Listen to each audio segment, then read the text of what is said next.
বুঝলাম না আসলে কপাল খুলছে নাকি মানে এটা সৌভাগ্য না দুর্ভাগ্য বুঝতেছি না যে ব্যানানা ম্যাঙ্গো অথচ এখনই একেবারে গাছে মুকুলে ভরপুর এবং আমার প্রজেক্টের মূলত এটাই সবচেয়ে সুন্দর গাছ এবং এইটাই ফলন সবচেয়ে বেশি দেয়। তো দেখেন একেবারে টোটাল গাছটায় কিন্তু যে মুকুল চলে আসছে বিষয়টা কিন্তু যে এরকম না যে শুধুমাত্র এই একটা গাছই আসছে, সেটা কিন্তু সেরকম না। অর্থাৎ আপনার গাছ হইলো আমার টোটাল প্রায় 70 থেকে 80টা গাছে এই মুকুল আসছে।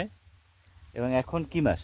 এখন হইলো আপনার আজকের ডিসেম্বর মাসের হয়তো 5-6 তারিখ। তো এই ডিসেম্বর মাসের 5-6 তারিখে এই যে মুকুল, আমরা সাধারণত জানি যে জানুয়ারি অথবা ফেব্রুয়ারি মাসের শেষের দিকে বা ফেব্রুয়ারি মাসে সাধারণত যখন ফাল্গুন মাস, মাঘের শেষ এবং ফাল্গুন মাসের শুরুতে কিন্তু সাধারণত মুকুল এসে থাকে।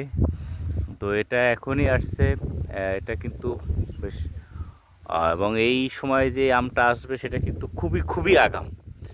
খুবই আগাম যেখান থেকে 4 মাস অর্থাৎ ডিসেম্বর, জানুয়ারি, ফেব্রুয়ারি, মার্চের শেষে বা মার্চ মাসেই কিন্তু এই আমটা চলে আসবে।